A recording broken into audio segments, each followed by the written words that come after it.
ঠাকুরমা স্বামীজির রাতুল চরণে শতকোটি প্রণাম জানিয়ে শ্রী শ্রী মায়ের কথা পড়ব। বৈশাখ সংক্রান্তি 1318।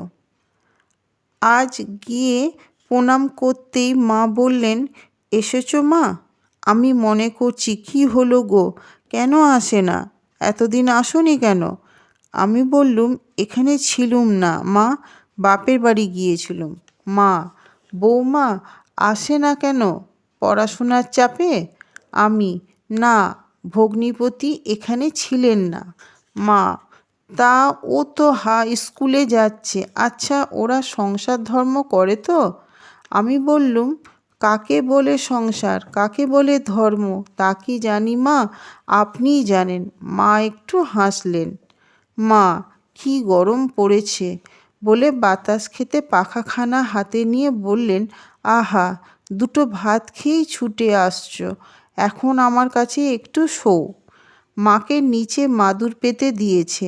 তার বিছানায় শুতে সংকুচিত হচ্ছে দেখে বললেন, তাতে কি মা, শোও, আমি বলছি শোও। অগত্যা শুলুম। মার একটু তন্দ্রা আসছে দেখে চুপ করে আছি। এমন সময় একটি স্ত্রী ভক্ত এবং শেষে দুজন সন্ন্যাসিনী এলেন। একজন প্রৌঢ়া, অপরজন যুবতী। মা চোখ বুজেই বলছেন, কে গো মা, গৌরদাসী এলে? যুবতী বললেন, আপনি কি করে জানলেন মা?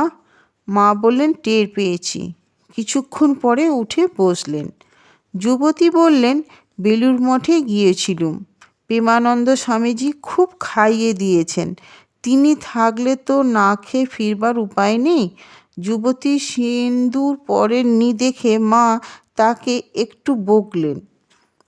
পরে শ্রী শ্রী মায়ের কাছে আমার পরিচয় নিয়ে গৌরীমা একদিন তাঁদের আশ্রমে আমাকে যেতে বললেন, সেখানে প্রায় 50-60 জন মেয়েকে শিক্ষা দেওয়া হয়।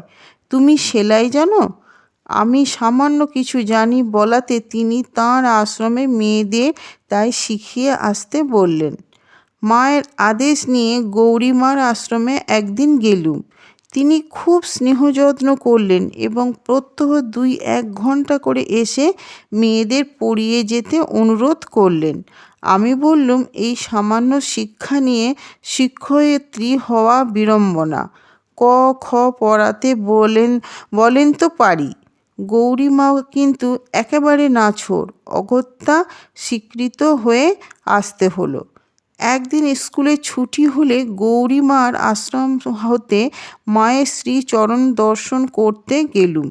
গ্রীষ্মকাল, সেদিন একটু পরিশ্রান্ত হয়েছিলুম। দেখি মা এক ঘর স্ত্রী ভক্তের মধ্যে বসে আছেন। আমি গিয়ে প্রণাম করতেই মুখপানে চেয়ে মশারির ওপর হতে তাড়াতাড়ি পাখাখানি নিয়ে আমায় বাতাস করতে লাগলেন। ব্যস্ত হয়ে বললেন, শিগগির মায়ের গায়ের জামা খুলে ফেলো, গায়ে হাওয়া লাগুক। কি অপূর্ব স্নেহ ভালোবাসা, অত লোকের মধ্যে এত আদর যত্ন।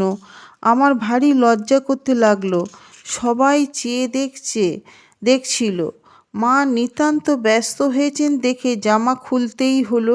আমি যত বলি, পাখা আমাকে দিন, আমি বাতাস খাচ্ছি, ততই স্নেহ ভরে বলতে লাগলেন, তা হোক, একটু ঠান্ডা হয়ে নাও। তারপর প্রসাদ ও 1 গ্লাস জল এনে খাইয়ে তবে শান্ত হলেন। স্কুলের গাড়ি দাঁড়িয়ে আছে, তাই 2-1টি কথা বলেই সেদিন ফিরতে হলো। আজ এই পর্যন্ত। ভালো লাগলে সাবস্ক্রাইব করে পাশে থাকবেন। মায়ের কৃপায় সকলে সুস্থ থাকুন, ভালো থাকুন, আনন্দে থাকুন।